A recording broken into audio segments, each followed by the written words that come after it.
한국교회는 오랫동안 북한을 위해서 기도했습니다.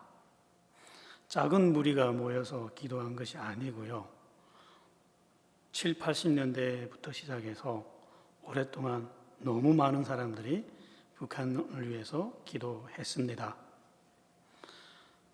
그런데 하나님은 이 기도를 들으시고 일을 하셨다는 거예요. 그런데 정작 한국에서 이 기도를 하신 분들은 자기들이 했던 기도 때문에 북한에서 무슨 일이 일어났는지를 잘 모른다는 거예요. 저는 그것을 오늘 보고하러 왔습니다. 저는 북한에서 왔습니다. 그래서 여러분들이 기도 때문에 북한에서 일어났던 모든 현상들을 몸으로 겪었고 눈으로 본 증인이에요. 그때는 왜 그런 일들이 일어나는지 몰랐습니다. 그러다가 한국에 와서야 신학을 하면서 알게 되었어요. 그리고 그것을 보고하기 시작했습니다. 왜 이것을 여러분들이 알아야 하느냐? 북한의 저 현 상황에는 여러분도 책임이 있다는 거예요. 여러분의 기도가 기여를 했다는 거예요. 어떻게 기여를 했는지를 알아야 합니다. 그래서 우리가 여기서 무엇을 해야 하는지 그 책임감도 알게 됩니다.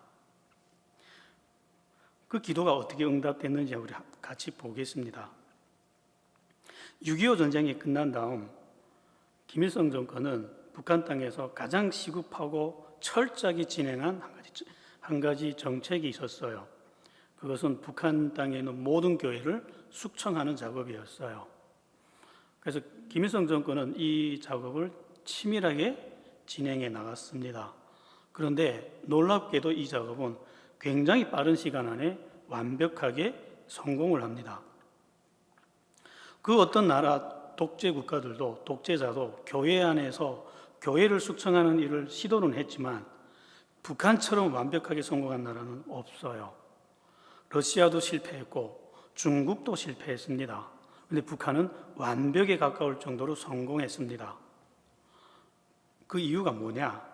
6.25 전쟁이었어요.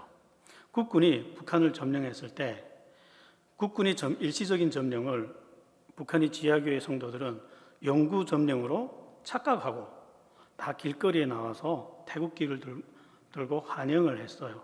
이 바람에 모든 교인들이 노출이 됐어요. 북한 정권은 이들을 곧 반역자로 낙인 찍었고 그들을 하나같이 잡아서 숙청을 했습니다. 그래서 북한 땅에는 교회가 흔적 없이 사라졌어요.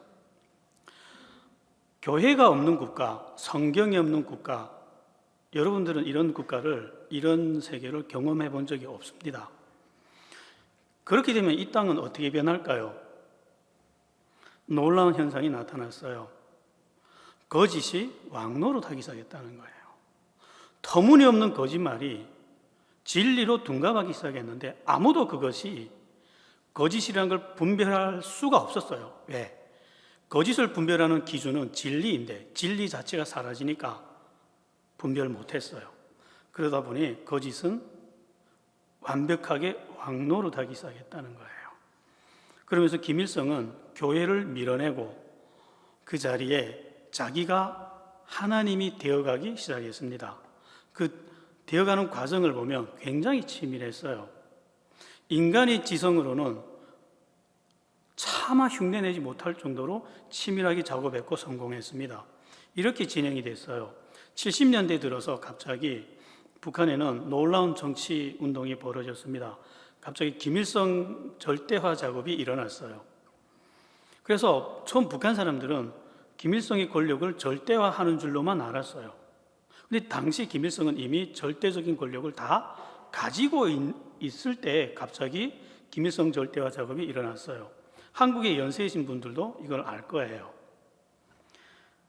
그래서 10년 동안 이 작업이 진행이 됐는데 이 작업이 완벽하게 성공한 다음에 뚜껑을 열어보니까 놀라운 결과가 나왔어요. 김일성의 위치가 경이롭게 바뀌었다는 거예요. 어떻게 바뀌었느냐? 아무리 한 나라의 대통령이 위대한 업적을 세웠다 할지라도 대통령은 본질적으로 누구냐면요, 그 나라와 국민을 위해서 그리고 봉사하고 그리고 법 아래에 있는 사람이에요. 한국에서는 이것이 상식이에요. 그런데 북한의 김일성 절대화 작업에 의해서 이것이 뒤집혔습니다. 김일성은 법 위에 군림하는 초법적인 존재가 됐어요. 상상을 못 하실 거예요, 여러분들. 초법적인 존재가 다스리는 나라는 어떤 나라일까요? 그때부터 북한은 이런 정치가 펼쳐졌습니다. 방침에 의해서 국가가 돌아가기 시작했어요. 헌법에 의해서 운영되는 것이 아니라 김일성의 기분에 따라서 그때그때 나오는 말씀이 됐고 방침이 되어서 국가를 기존 법 체계를 마음대로 뒤흔들기 시작했어요. 국가가 사유화되었습니다. 그래서 이 작업은 성공했고 80년대에 들어서면서 이 작업은 한 단계 업그레이드 되기 시작했습니다. 이번에는 우상화 작업이 시작됐어요. 남한 분들은 김일성 우상화 작업을 알아요. 그런데 보통 이렇게 알고 있더라고요.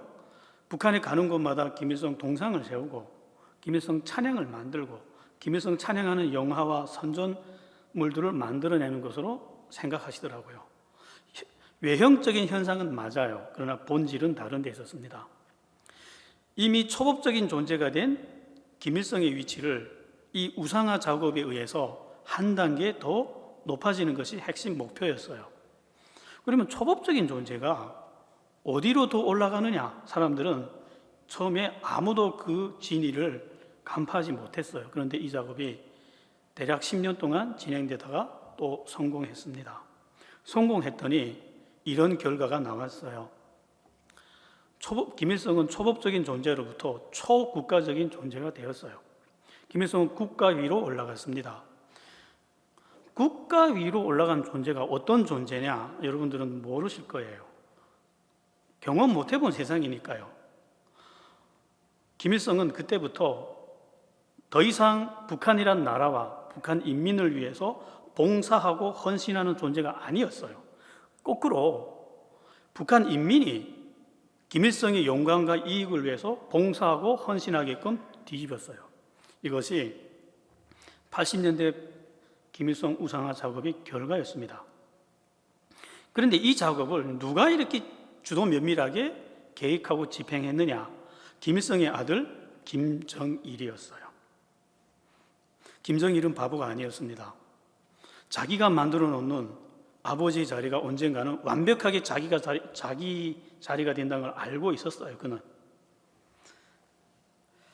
그래서 80년대 우상화가 성공한 다음에 90년대에 들어가기 시작했습니다. 그랬더니 김일성 우상화 작업은 또 한 단계 더 업그레이드 됐어요. 이번에는 김일성 신격화 작업이 시작됐어요. 90년대는 북한 경제가 몰락하기 시작할 때였습니다. 동구권 유럽이 몰락하고 러시아도 붕괴하고 그러면서 북한에 들어가던 막대한 지어 물자들이 다 중지됐을 때였어요. 그러니까 북한 경제도 함께 몰락하기 시작했어요. 북한이 가장 경제가 어려울 때 김일성은 모든 민족의 태양이 되었어요. 나아가서 온 세상의 태양이 되었습니다. 이거는 충성 용어가 아닙니다. 북한의 법적 용어입니다. 북한의 성문헌법 1조 1항을 보면 실제로 위대한 수령 김일성 동지는 우리 민족의 태양이다 이렇게 못 박았어요. 이게 무슨 말인지 아세요? 진짜 그런 존재라는 말이에요. 김일성은 태양 신이 되었어요. 90년대부터 교리가 만들어지기 시작했습니다. 믿음의 체계가 만들어지기 시작했습니다. 김일성을 믿으면 영원한 생명을 준다는 교리가 선동이 되기 시작했습니다. 그는 죽지 않는다고 외치기 시작했어요. 그 해 그가 죽었어요. 그것이 1994년도였습니다. 저는 그것을 대학교 때 경험을 했어요. 너무 고통스럽게 경험했기 때문에 하필이면 여름에 죽어가지고 여름에 그 추도 행사를 하다가 일사병에 걸려서 정말 많은 사람들이 쓰러졌거든요. 저도 그때 쓰러진 경험이 있어서 그 사건을 기억을 합니다. 이렇게 김일성은 북한 땅에 교회를 몰아내고 숙청을 한 다음에 자기가 신의 자리로 올라갔고 김일성이 죽은 다음에는 그 신의 후계자는 놀랍게도 김일성의 아들 김정일이었습니다. 그런데 이런 나라에서 하나님이 일을 하시기 시작했다는 거예요. 북한이 이렇게 변화돼 가는 동안 한국에서의 기도는 더욱더 뜨거웠고 멈추지 않았어요. 그 기도 때문에 북한에서는 놀라운 기적들이 일어나기 시작했다는 거예요. 어떤 기적들이 일어났느냐? 기적이 왔는데 물이 포도주가 되는 이런 자그마한 기적이 아니었어요. 너무나도 거대한 기적이 와서 처음 아무도 그것이 기적이라는 걸 몰랐어요. 인간은요, 시야가 굉장히 작아요. 그래서 상대가 너무 크면 못 보더라고요. 북한에서 일으킨 하나님의 기적도 너무 거대하고 크게 오니까 정작 거기서 경험한 사람들은 그것이 기적이란 걸 누구도 눈치채지 못했어요. 제가 하나님 안에 있으니까 그것이 하나님이 일으킨 기적이란 걸 봤어요. 우리 오늘 정말 어떤 기적들이 일어났는지 같이 봅시다. 처음, 북한이란 나라는 자급자족이 가능한 나라입니다. 그래서 굳이 외국에서 식량을 수입하지 않아도 배불리 먹고 살 수 있는 나라였어요. 그런데 70년대부터 시작해서 북한의 농업 생산량이 떨어지기 시작했다는 거예요. 떨어지는데 이렇게 떨어졌어요. 1년에 3%에서 5% 사이에서 떨어졌어요. 처음에는 아무도 이상하게 여기지 않았어요. 농사가 그럴 수 있으니까. 그런데 이것이 꾸준히 반복이 됐다는 거예요. 그 다음에 또 3%, 그 다음에 또 4%. 농업이란 건 이럴 수가 없어요. 농업이란 건 떨어질 때도 있지만 다시 올라갈 때도 있거든요. 들쭉날쭉해야 정상입니다. 그런데 꾸준히 떨어지기만 했다는 거예요. 그래서 김일성은요, 북한 인민들이 굶어 죽는 상황에 가는 동안 김일성과 김정일은 아무 일도 안 한 것이 아니에요. 저들도 자기 백성이 굶어 죽는 걸 원하지 않았어요. 그래서 김일성 정권은 농업 생산량이 떨어진 걸 막기 위해서 대책을 취했고 일을 하기 시작했어요. 그래서 엘리트들을 모아놓고 물어봤습니다. 김일성이 직접 회의를 주관했어요. 왜 농업 생산량이 떨어지느냐 물어봤더니 북한 엘리트들은 이런 보고서를 냈어요. 비료가 없기 때문입니다. 맞는 말이거든요. 대구는 도시라서 농사를 지어본 분들이 없어서 잘 모를 거예요. 이게 무슨 말인지. 농사는 땅에 씨를 뿌리고 물 주어서 나오는 게 아닙니다. 비료가 들어간 만큼 먹을 것이 나오거든요. 근데 비료가 없었어요. 턱없이 모자랐습니다. 그래서 김일성은 명령을 했어요. 자력갱생 해라. 그리고 아이디어도 줬어요. 그 아이디어는 뭐냐? 우리나라는 70% 이상이 산이다. 산에 가면 부엽토라는 흙이 천연 자연 비료예요. 이것을 긁어서 비료 대용으로 써라 해서 온 나라가 전쟁을 하듯이 학생부터 시작해서 군인들, 노동자들까지 동원돼서 산에서 부엽토를 긁어서 땅에 비료 대용으로 깔았어요. 상식적으로 하면 농사는 회복이 돼야만 했었어요. 그런데 그 다음에 계획이나 한 것처럼 정확히 4%또 떨어집니다. 이 현상은 그 다음에 계속해서 반복했어요. 아무리 부엽토 양을 늘리고 또 늘려도 계속해서 하염없이 떨어만 졌다는 거예요. 70년대, 80년대를 넘어가면서도 계속해서 떨어졌어요. 점점 심각한 상황으로 가기 시작했습니다. 그러니까 김정일이 나섰어요. 김정일이 자기 능력을 과시하기 위해서 나서서 이 문제를 해결하려고 했습니다. 다시 농업 엘리트들을 모아놓고 근본 대책을 논의했습니다.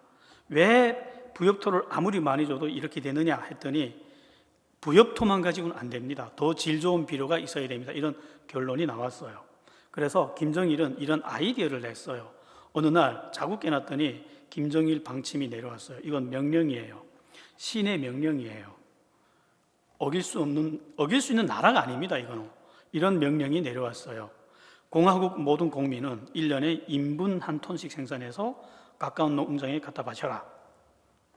왜 이런 명령이 내려왔느냐? 인분은 세상에서 제일 좋은 비료예요. 그래서 2천만 인구가 한 톤씩 생산하면 2천만 톤이라는 비료가 생산이 된다고 계산했어요. 계산대로라면 정말 그럴듯했어요. 그런데 그래서 저도 학교 때 열심히 갖다 냈어요. 갖다 냈는데 그래서 부엽토 대신 부엽토도 당연히 해야 되고 부엽토의 인분을 물까지 덧붙여서 풍성한 비료를 공급하기 시작했습니다. 상식적으로 하면 농업 생산량은 올라가야만 했었어요. 그런데 또 계획한 것처럼 3%, 4% 계속해서 떨어졌다는 거예요. 멈출 수가 없었어요. 이때부터 사람들은 이상하다고 느끼기 시작했어요.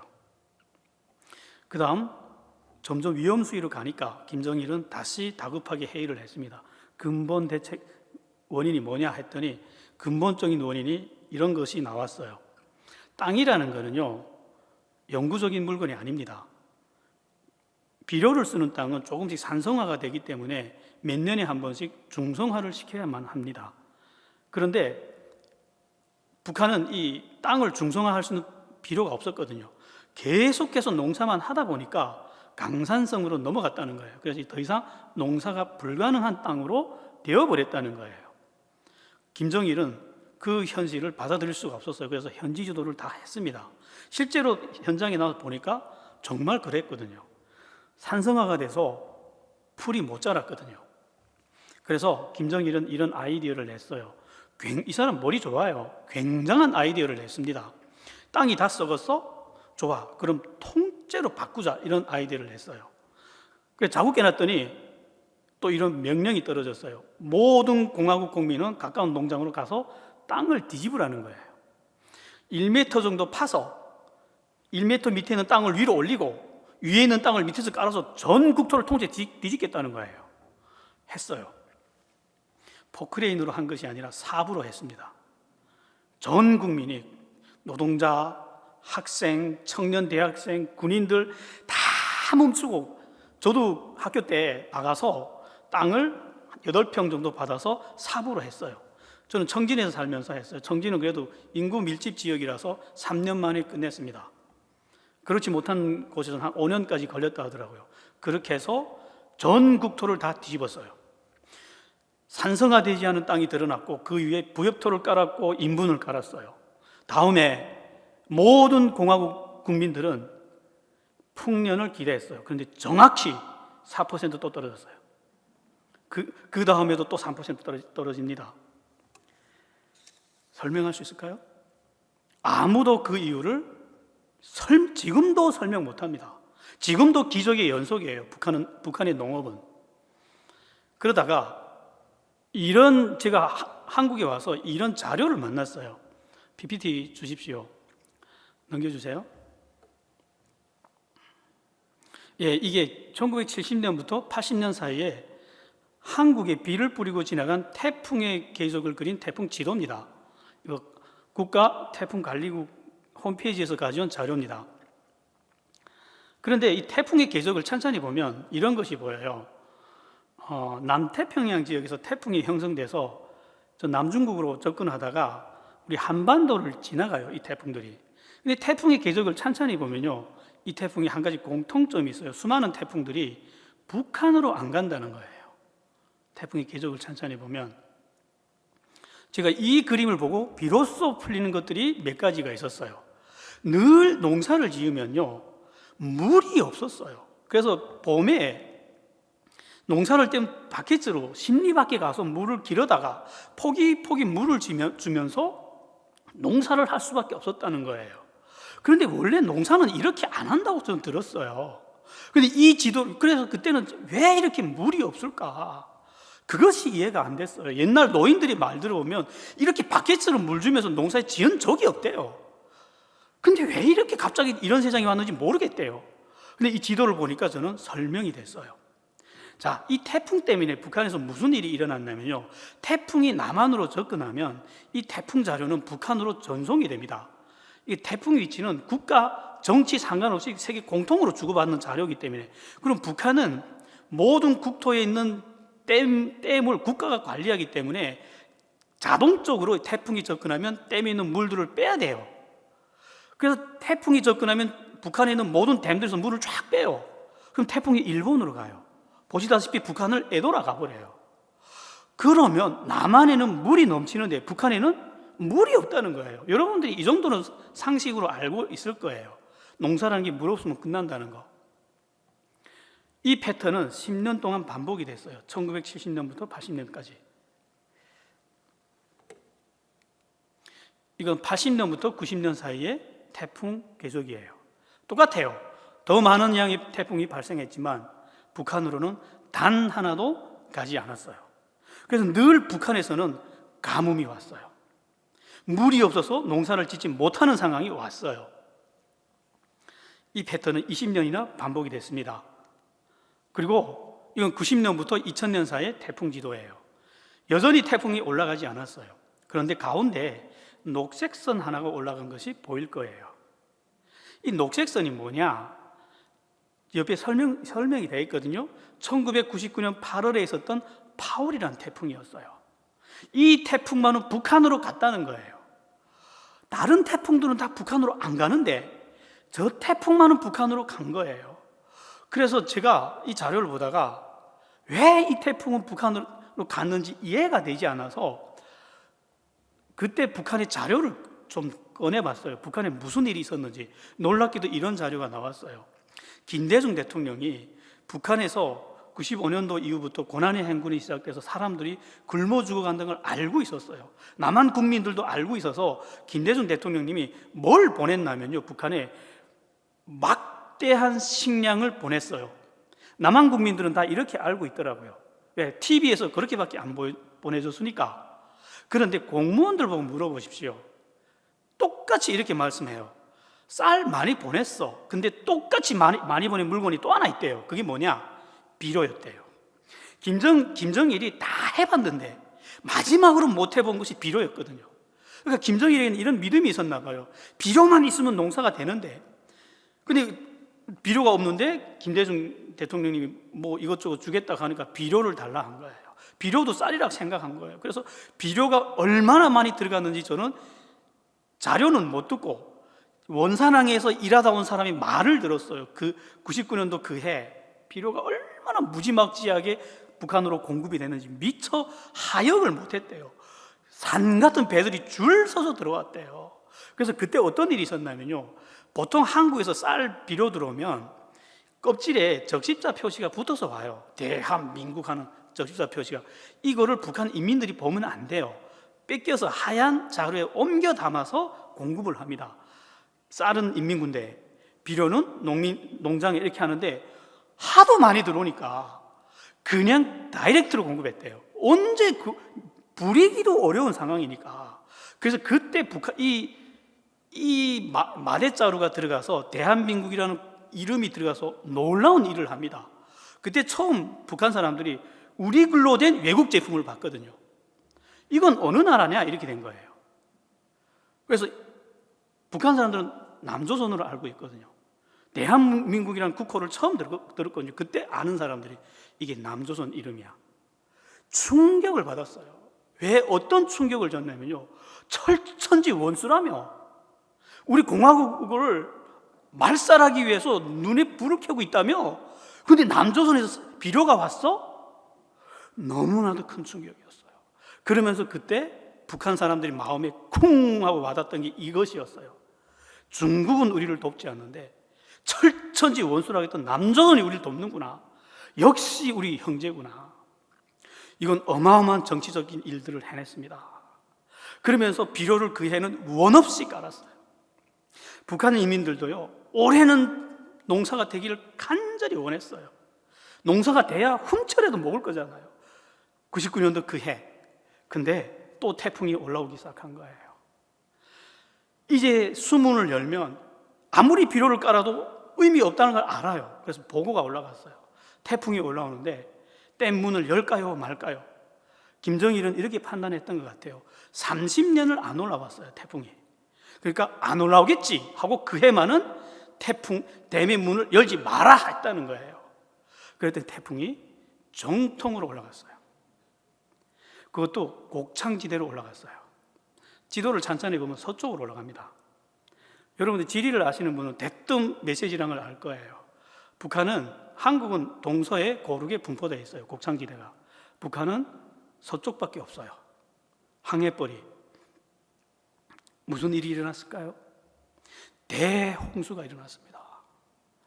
그때 댐이 다 터져요. 그때 북한은 홍수를 컨트롤할 수 있는 능력을 완전 상실해요.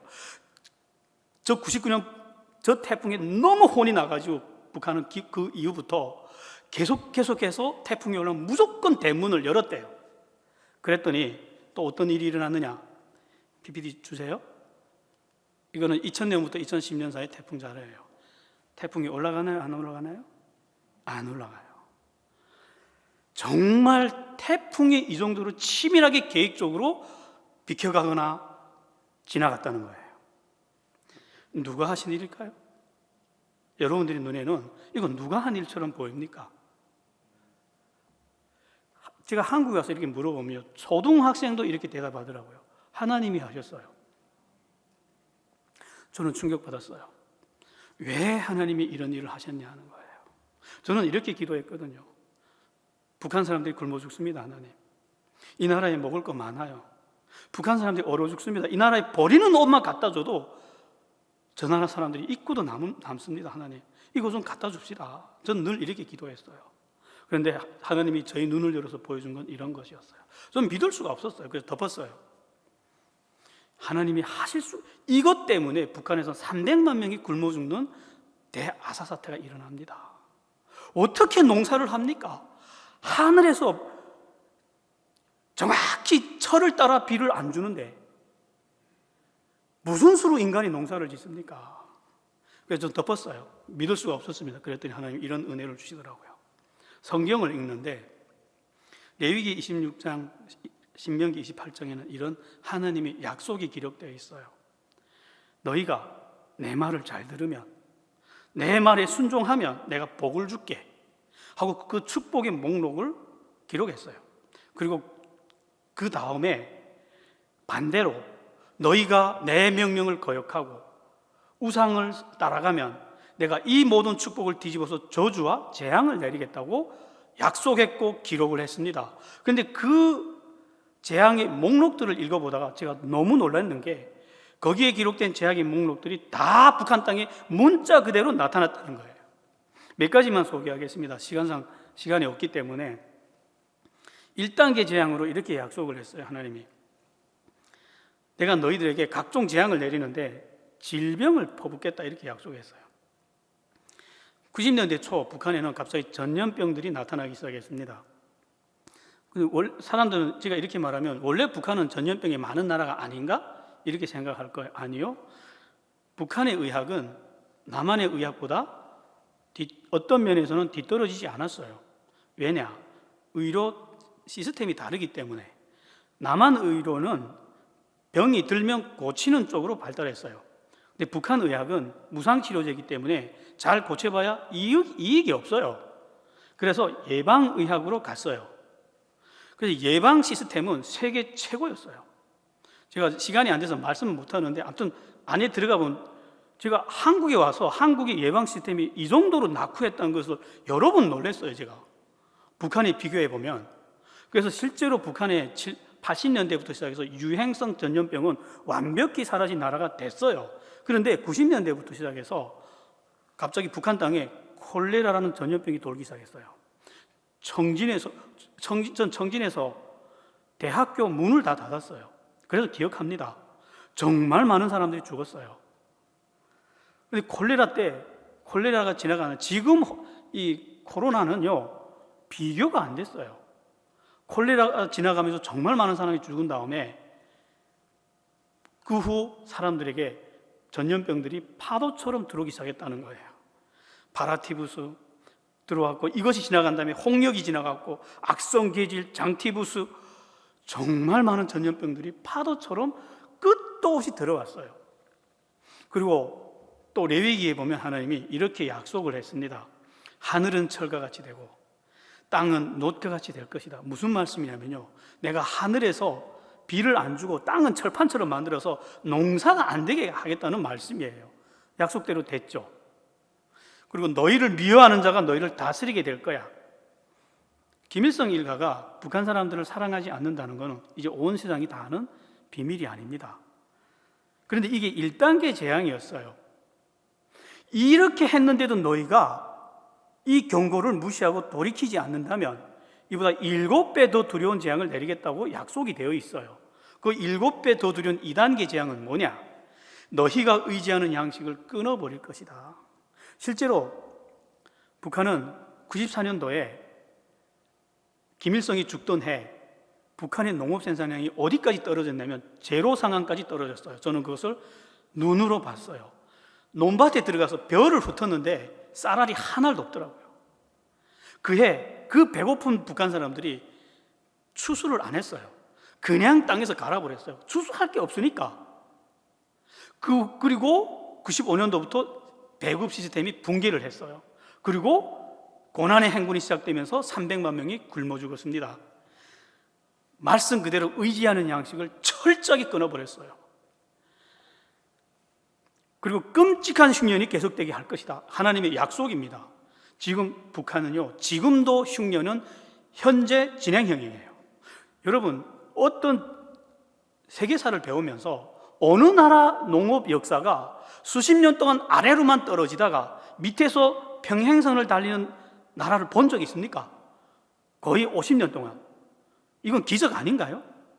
어떤 나라 농사도 아프리카 사막을 제외하면 사막이 아닌 한 이것이 불가능합니다. 그런데 북한의 농업은 지금 그렇게 달려가고 있어요. 이 정상인가요? 이거는 정말 거대한 기적이었어요. 이것이 2단계인데 이렇게 했는데도 너희가 정신을 차리지 않는다면 또 3단계 재앙을 하나님이 약속을 했어요. 그게 뭐냐? 너희의 땅을 황무하게 해버리겠다. 정말 북한 땅은요, 제가 어린 적에 기억하는 북한 땅은 정말 비옥한 땅이었어요.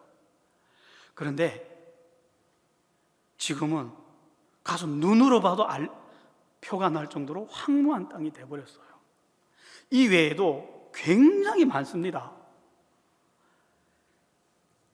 다 보고 드릴 수 없어요. 시간이 제한되어 있기 때문에. 그래서 저는 이걸 보면서 혼란스러웠어요.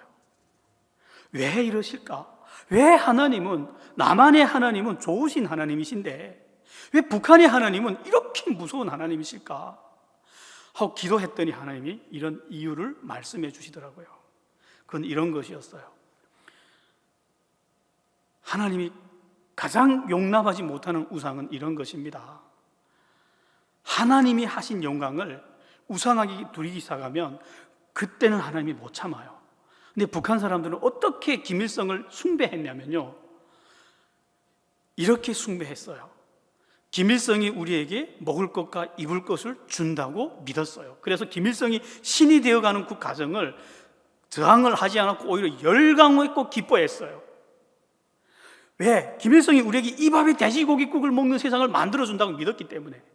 그런데 하나님은 인간에게 먹을 것과 입을 것, 숨 쉴 수 있는 공기와 햇빛을 주시는 분은 하나님이신데 이걸 김일성에게 영광을 돌리니까 하나님이 아니야, 내가 주는 거야 하고 말씀하셔야 되는데 거기는 교회가 없었어요. 이것을 인간의 언어로 바꿔서 전달할 수 있는 사람들이 없었어요. 하나님은 입이 없었어요. 그럼 하나님은 말씀을 못 하실까요? 아니요. 하나님이 뜻을 사람의 입으로 전하는 사람이 없어지면요, 하나님이 그때부터 어떤 방식으로 말씀을 하시냐면요, 자연을 가지고 말씀을 하십니다. 더 이상 사람이 귀로 듣지 않으려고 하면 자연을 가지고 말씀하시는데 이런 걸 보고 자연 계시라고 그래요. 남한 사람들도 많이 들었더라고요. 가다가 자동차가 뒤집어지고 회사가 뒤집어지고 안 들으면. 근데 하나님은 북한의 자연을 가지고 이 말씀을 하시기 시작한 거예요. 김일성이 너희에게 먹을 거가 입을 걸 준다고 내가 다 걷어갈게. 정말 김일성이 주는지 보라 하고 걷어간 거예요. 이 자연 계시가 왜 무서운지 아세요? 알아들을 때까지 때립니다. 북한 사람들은 이 자연 계시를 들었을까요? 들었어요. 어떻게 들었냐면요, 99년도에 김정일 때문에 들었어요. 99년도에 북한의 식량난이 최고조일 때 사람들이 무리로 300만 명이 굶어 죽어 나갈 때 김정일이 아버지 김일성이 묘지를 건설하는데 7억 8천만 달러를 탕진하고 그걸 온 세상에 자랑을 했어요. 그걸 보면서 북한 사람들이 마음속에 한 가지가 퉁 하고 들어왔어요. 그게 뭐냐? 저거는 신이 아니구나. 저거는 인간도 아니구나. 저거는 악마구나 하는 걸 깨달았어요. 그리고 그에게 보냈던 충성과 믿음과 순종을 100% 걷어서 돌아섰습니다. 이제 더 이상 북한에는 김일성을 옛날처럼 숭배하는 사람들이 없습니다. 남한에 가득해요. 놀랍게도 남한에 많아요. 저는 이 모든 상황을 보면서 인정할 수밖에 없었어요. 그래서 저는 충격받고 기도가 막혀버렸어요. 저는 잠든 하나님을 흔들어 깨우려고 노력했거든요. 마치 하나님이 이 모든 상황을 모르실까 봐, 하나님 한국에 있는 버리는 양식만 보내도 먹고 살 것 같은데 좀 이거 손 좀 써달라고 하고 이렇게 기도했는데, 하나님은 어느 날 저한테 이런 은혜를 주시더라고요. 네가 그 이름 모를 사람들을 위해서 기도한다고 그러지 마라. 네가 기도하기 전에 난 다 안다. 네가 북한을 알면 내보다 더 잘 아냐. 그런 기도하지 마라. 저기다 양식 보내주세요, 옷 보내주세요, 이런 기도하지 마라. 왜? 하나님이 하신 일이니까. 그러면 이제부터 무슨 기도를 해야 되죠? 저는 기도가 막혔어요. 그래서 하나님께 기도했어요. 제가 어떻게 기도를 해야 됩니까? 하나님이 이런 은혜를 주셨어요. 나하고 나란히 서서 저 북한 땅을 바라보면서 울어라. 눈물이 안 나왔어요. 이해할 수 없었어요. 그것이 무슨 말씀인지. 그러다가 전보산 기도원에 가서 기도하는데 지성으로는 이해 못합니다. 이게 무슨 말씀인지. 하나님이 마음 하나를 제 마음에 그냥 넣어주셨어요. 갑자기 제 입에서 통곡이 나오는데 제가 이렇게 울었어요. 떼굴떼굴 굴면서 눈에서는 눈물이, 코에서는 콧물이, 입에서는 침이 질질 나고 혀가 말려 들어갈 정도로 울었어요. 저는 이렇게 울어본 적 있어요? 인간은 이렇게 울지 못합니다. 하나님의 통곡이었어요. 그렇게 울다가 통곡하고 울다가 이게 북한에 때리는 하나님의 마음이라는 걸 깨달았어요. 사랑하는데 때릴 수밖에 없는 하나님의 비통한 심정이라는 걸 알게 됐어요. 그래서 울다가 인간의 지성으로는 이해할 수 없는 이 비통함을 울다가 놀라운 신비 하나를 봤어요. 그건 이런 것이었어요. 너는 나쁜 것만 보지 말고 이걸 통째로 뒤집어라. 우리 한번 이때까지 하나님이 하신 일을 통째로 뒤집어 볼까요? 뭐가 나오는지? 통째로 뒤집으면 이런 메시지가 나와요. 나는 반드시 북한을 다시 찾을 거야. 북한을 향한 하나님의 강력한 의지 아닌가요? 나는 북한을 포기하지 않아. 지금 북한에 일어난 재앙들은 저주가 아니야. 재앙이고 징계야. 사랑하기 때문에 때리는 징계라는 걸 제가 그때 깨달았어요. 그래서 북한에 희망이 있다는 걸 제가 그때 깨달았어요. 그리고 북한 선교에 용기를 얻었고 힘을 얻었습니다. 여러분, 한국교회가 지금 부흥이 끝났어요. 북한 선교 일어나십시오. 여기가 부흥의 출구입니다. 왠지 아세요? 하나님은 북한에서 지금 전혀 다른 세상을 만들어가고 있는데 한국 교회만 그걸 몰라요. 지금 북한 선교는 남한 교회가 하는 것이 아니고요, 하나님이 하고 계세요. 저는 지금 하나님이 하시는 지극히 일부분을 여러분들에게 설명을 해드렸습니다.